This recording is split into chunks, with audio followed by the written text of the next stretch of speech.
Hey, what is up, my YouTubian subscribers? Here to do my review for RWBY Volume 5, Chapter 14, The Fate of Haven. Now, or Haven's Fate, I'm sorry. Now, this chapter, first off, it's quite short for a finale. It's 24 minutes, but really, with the 3.5 minute song at the end of the episode and the minute-and-a-half opening, it's closer to about 19 minutes.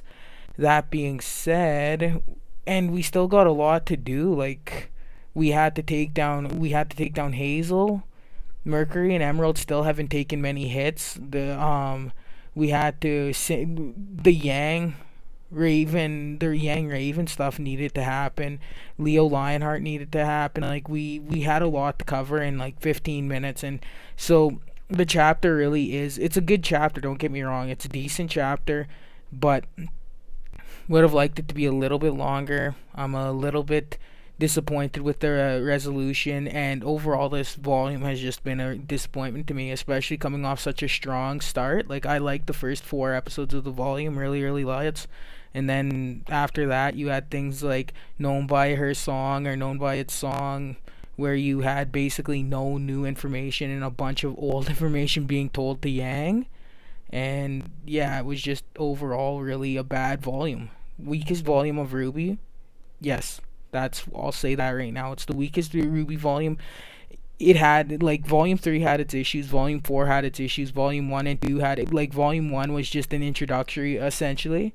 Like, volume 1 introduced you to your 8 main characters, and volume 2 was just, it had such a tonal whiplash near the end when with the breach, that, like, the legit breach, not the build up on the train, but the breach itself, where Coco comes down and just hoses down all the Grimm, and it was just a tonal whiplash. That was the biggest issue with breach. Anyways, if you don't know, I do spoil the episode as I talk about it. So if you wanna like watch it, go ahead. I don't care. But if you wanna wait till Wednesday when it comes out on Rooster Teeth's website for non-first members, then you can wait till then, or you can watch it next Saturday when it comes out on YouTube. So like, comment down below. On with the show. So basically, the first scene is resolution to the White Fang. They're taken down in about 40 seconds. We then have Adam get up. He tells Blake she'll regret ever doing this to him, and Blake replies with, "No, I'm not here for you, Adam. I'm here for Haven." And you can tell that hits him in the psyche, because he is an abusive ex-boyfriend. He wants Blake's world to revolve around him. So when Blake says that to him, it really hits him in the psyche.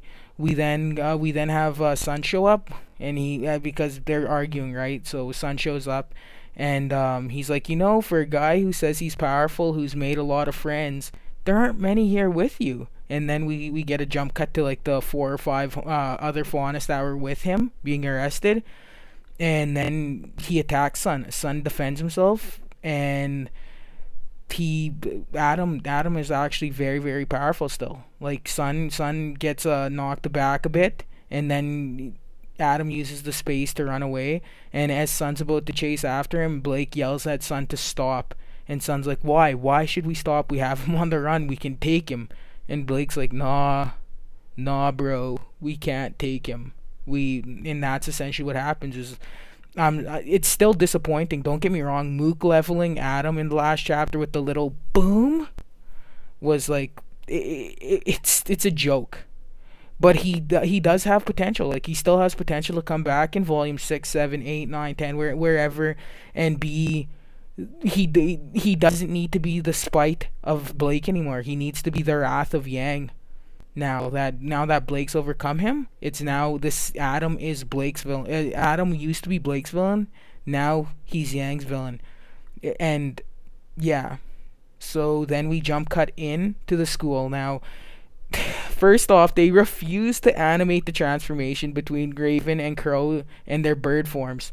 Because the first thing we see is a Crow flying in his bird form. He flies behind a pillar, transforms mid-stride. Like, he wouldn't have, like, if he, it's just stupid. It's one of those little things that irritates me every time I see it, is they come up with ways to not show the jump cut, and it got super super obvious with like Raven going behind Vernal and Crow. Like it's just super super obvious that they don't want to animate what happens when he transforms.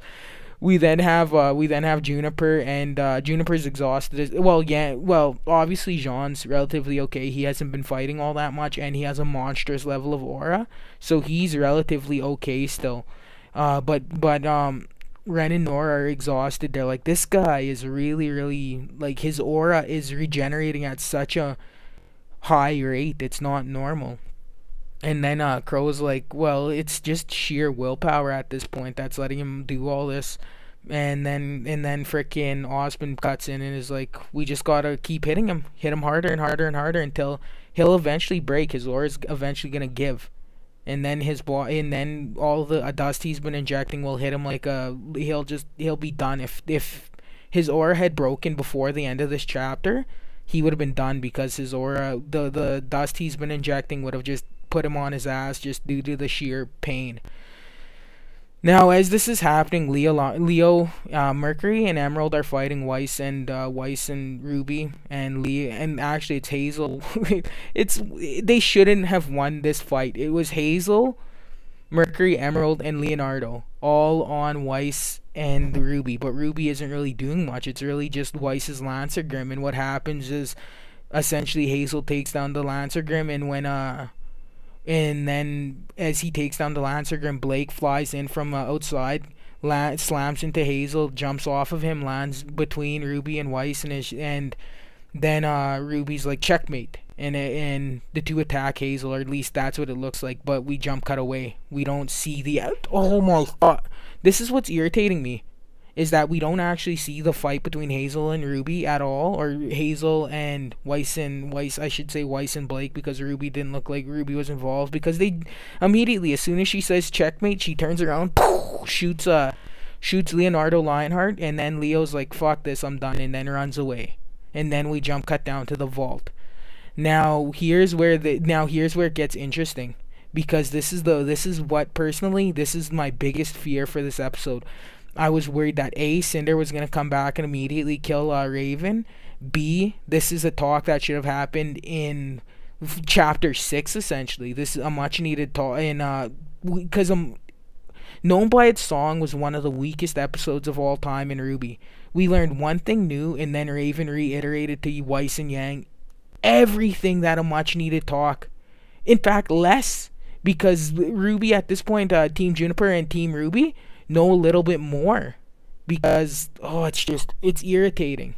Or I guess Rangers thought at that point, since Weiss and but either way, the Known by Its Song was one of the weakest episodes in the series, bar none.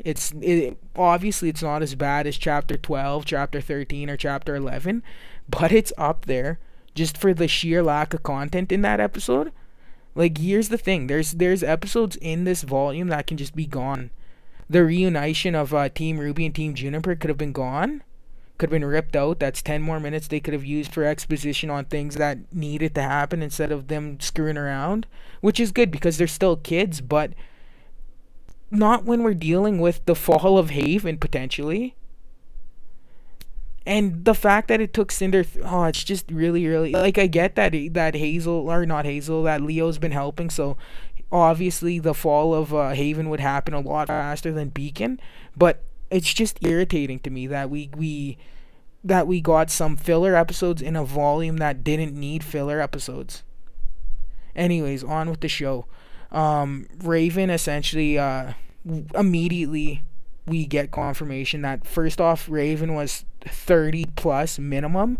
Like, we know, I've been saying it for a month now, since from chapter 11, was it, that it was revealed that Cinder was the fall, or Raven was the fall maiden, or the spring maiden. I've been saying it for a month now. I've been saying it for a long time. I've been saying it in my review. I'm like, she's 30 plus. And then last chapter, when Cinder said, the previous spring maiden must have trusted you a lot. I said, well, that's confirmation that she spent some time with the Bronwyn Bandits. And then we get more confirmation through Yang's Yang and Raven's discussion here. Basically, this discussion boils down to you opened the vault, didn't you? And then Yang looks at her mom, and says, "You know, Crow and Osmond told me how the powers work." And Raven replies with pretty much exactly what she said in Known by Song. It's "Don't trust the Osmond and Crow." And Yang replies with, "I don't. I followed your advice, and I've been asking questions." Now, first off, we don't get any of those questions being asked. We don't even imply that Yang is anything but following Ruby's lead. So she's realistically, she's not asking questions. It's just exposition for exposition's sake at this point. We then continue this conversation where basically, Yang has a meltdown. Yang freaks out because she's like, "So tell me, what happened to the previous Spring Maiden?" And then Raven looks at her, and Yang just goes off. She's like, "You know what? You don't even have to tell me. I know what happened. I know she must have trusted you a lot for you to be her last thought. I know that you must have. I know you killed her." And then we get Raven from Volume 3. Raven pretty much snaps at her. She's like, "Who gives you the right to talk to me? I've seen things, I've done things, and she was not a maiden she was not ever gonna be a good Spring Maiden. I took the power because I was strong and she was weak." And then Yang goes, "No, you're wrong. You're not strong. You're a coward. You're a coward, and that's why you're gonna let me get the relic." And Raven's like, "What are you talking about?" She's like, and Yang goes like, "For all your strength, you may be strong, you can defend yourself, but you're still terrified of Salem." And I'm like, oh my fucking, it was a nuclear deterrent. The relic was a nuclear deterrent. She knew that by getting the relic, she was gonna put a big ass target on her back. She says it to Vernal, and I'm just like, oh my fucking god. So you can see my reaction. This is a badly written chapter. It's better than chapter 12 and chapter 13, but it's garbage. It's not a good chapter. It's really poorly written. It's poorly scripted. It's just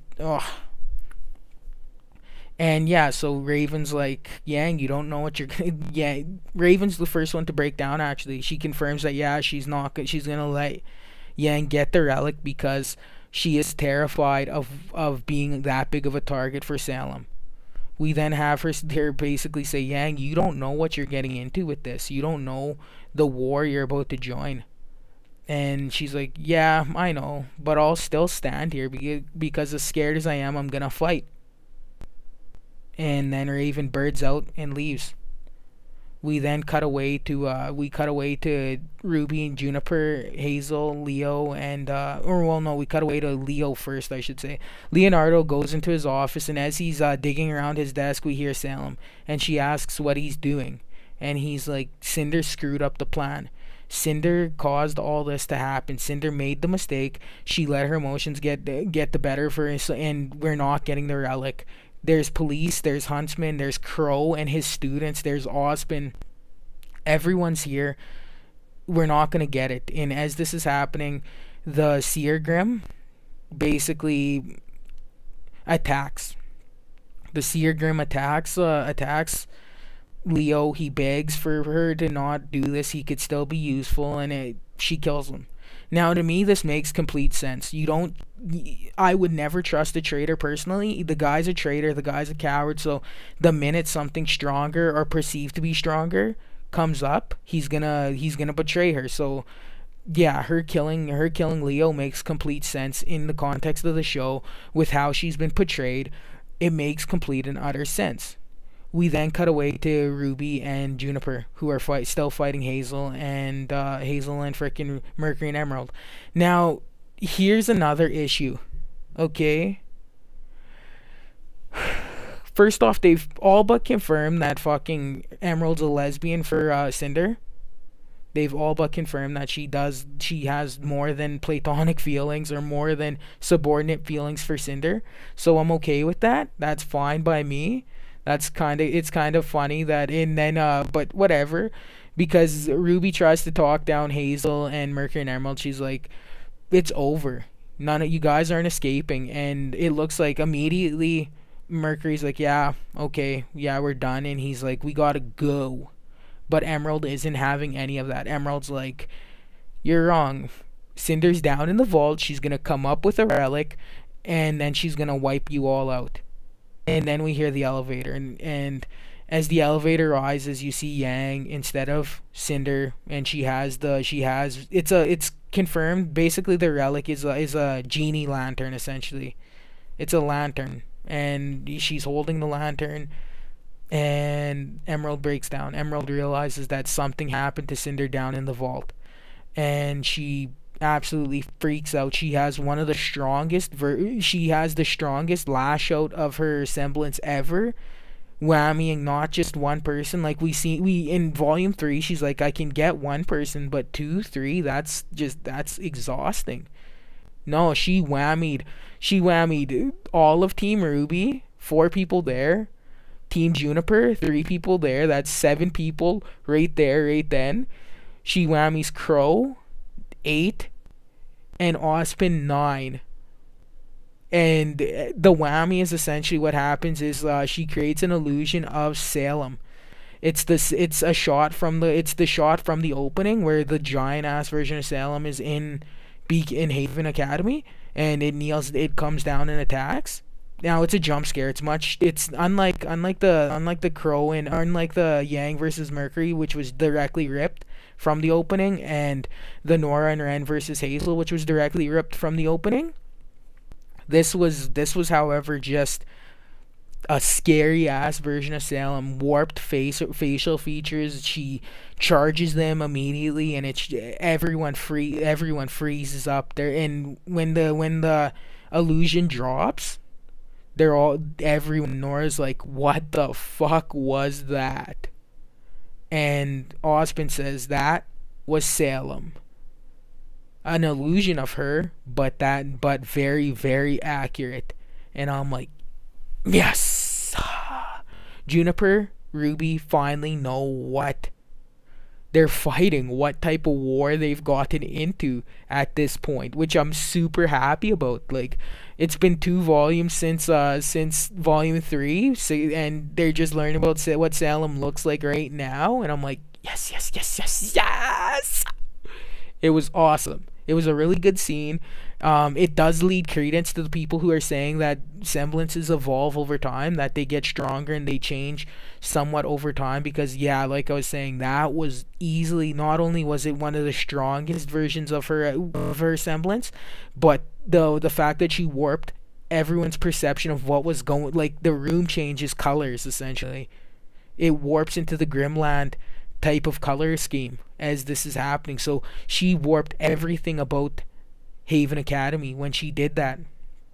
And I'm like, holy shit, that was strong.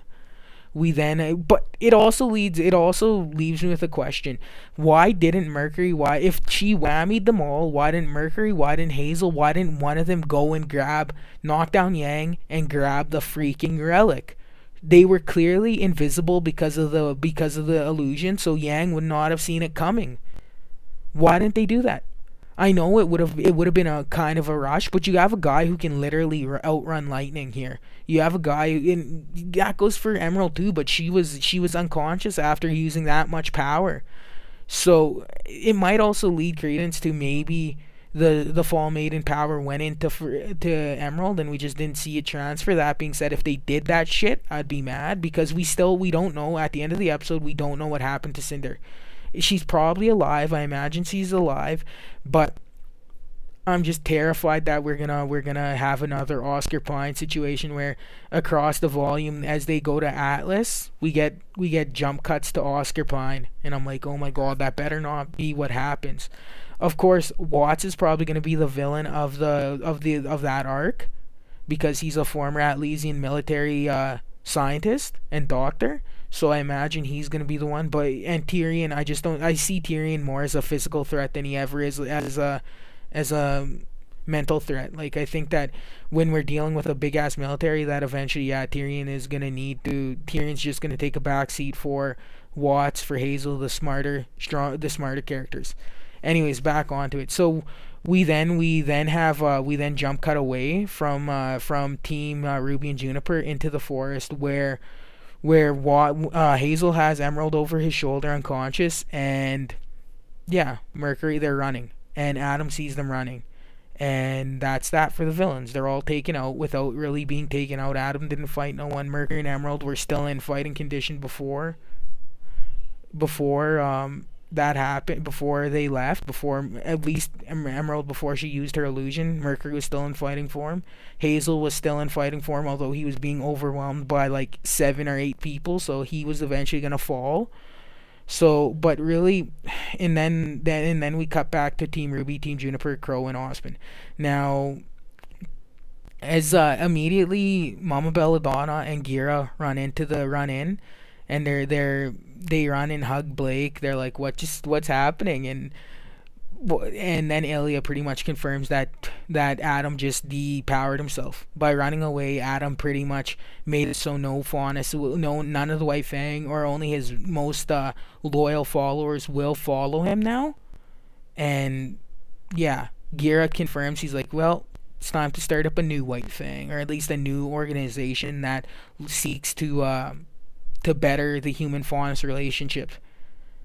We then have Sun pretty much grab Weiss by the hip and throw her into Team Ruby. And Ruby, it's a good scene. Ruby, it's good, really, really good. Ruby basically asks what Blake was doing at Haven, and she's like, I was gonna ask you three the same question. And then Ruby says, it's just good to have you back. And they all kind of look at Yang, and Yang's like, yeah, her eyes are hardened for a second, but then she kind of lets it go and says, yeah, it's good to have you back. And the group just falls into a hug. Yeah. And I'm like, okay, that's fine. That's a good way to Bumblebee fans are gonna, no doubt, the Bumblebee fans are gonna take the little look that Yang gave Blake, and how her cat ears kind of went down. They're gonna say, oh, that's proof that that Yang and her have a connection. And it's like, yeah, they were partners for one, but for two, she ran away from a girl with abandonment issues. So Blake's probably not feeling 100% okay about what she did alone. She wasn't even gonna go talk to them without Sun grabbing her by the hip and throwing her into Ruby. She wasn't gonna go talk to them, or it was gonna take a little bit more of a prodding, probably Ruby having to break the ice for her to talk to them. So she was still feeling bad about her leaving Yang and her leaving Ruby and Weiss. I don't see it as a Bumblebee moment. Like, I don't. And the song that plays over it is a song that it's reuniting Ruby's theme song, not a Bumblebee song. Like, it's like people are gonna take it as a Bumblebee song, and they're gonna take it as a Bumblebee moment. And as far as I'm concerned, no, we still have a very, very clearly heterosexual Blake, a very clearly heterosexual Yang, because she's only ever made comments about guys, and that was all the way back in Volume 1. So they could very well change Yang's sexuality, but I'll call bullshit on that. We then have confirmation that the Atlas arc is next. Basically, Oscar collapses into Crow, and he's like, kid, are you okay? And he's like, no, Oz, are you okay? And he's like, no, Ozpin's tired. But he did say we need to go to Atlas. We need to take the Relic of Knowledge to Atlas, and that's where the volume ends, essentially. And I'm like, oh my, what can I say? This arc has been a disappointment. This volume has been a disappointment. I'm worried that we're either gonna get another time skip, or we're gonna get another volume 4 where shit all happens for most of it, where they spend most of it walking to frickin' Atlas.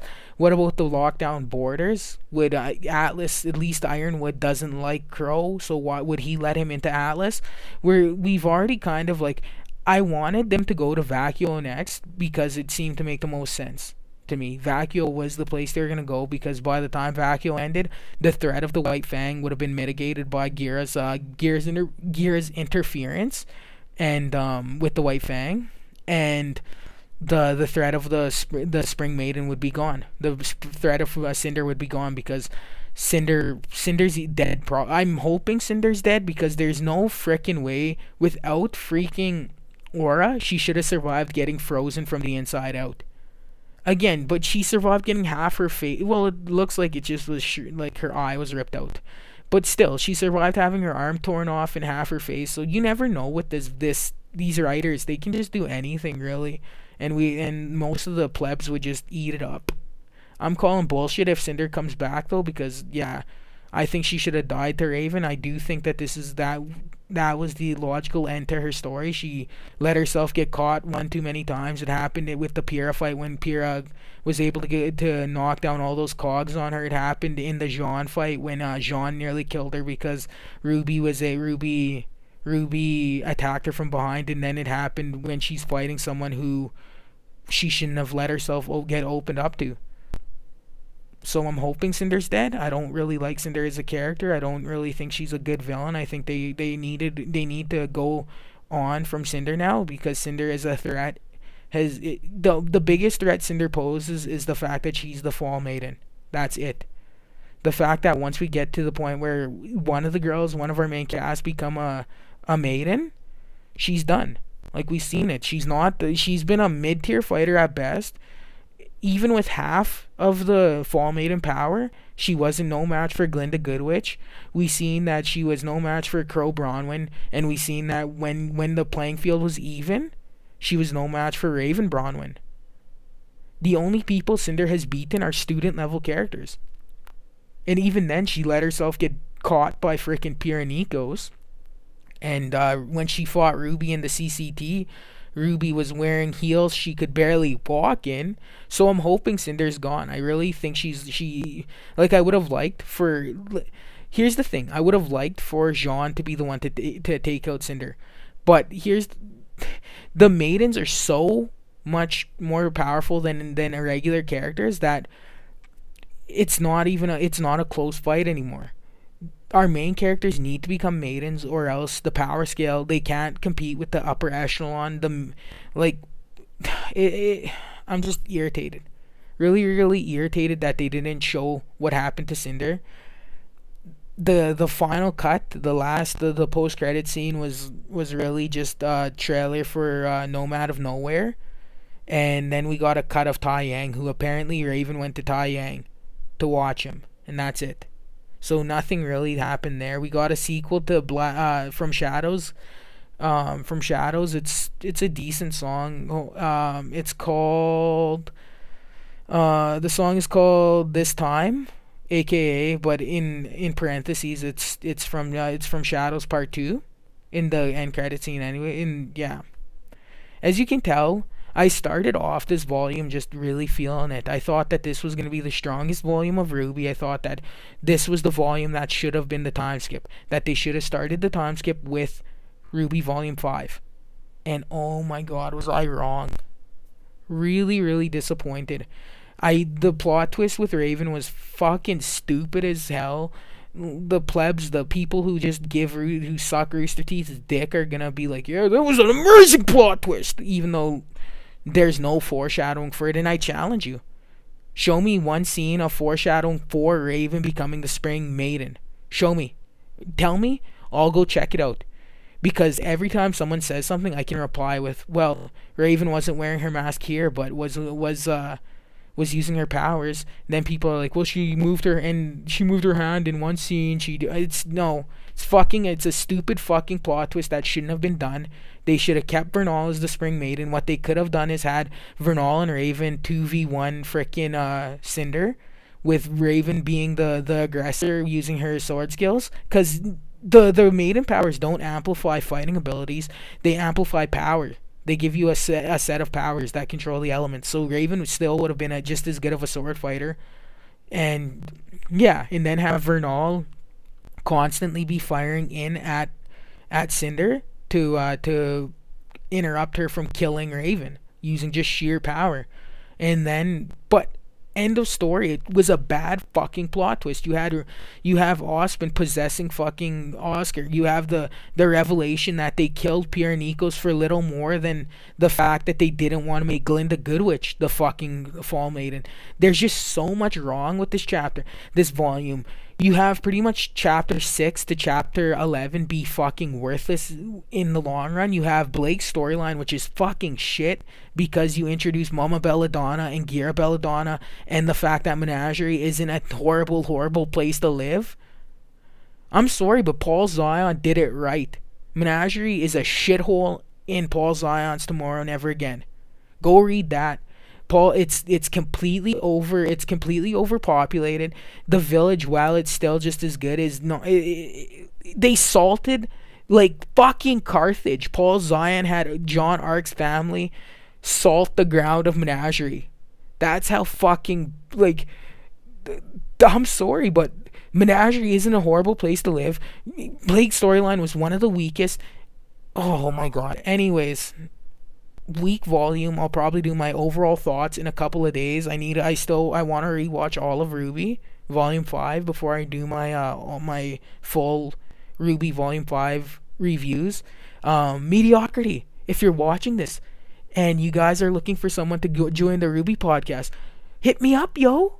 I love you. I want to join your guys' podcast, not as like a permanent but just to talk to you, because I want to run some thoughts by you in more than text format. So I'm posting this to the Discord. So please, Mediocrity, please, I'm begging you, let me join your podcast as a guest for one episode. I'm sorry. That was my attempt at getting onto the RWBY podcast by Mediocrity124. So do it up, Mediocrity, please. Anyways, Securage signing off. See you next volume, RWBY fans.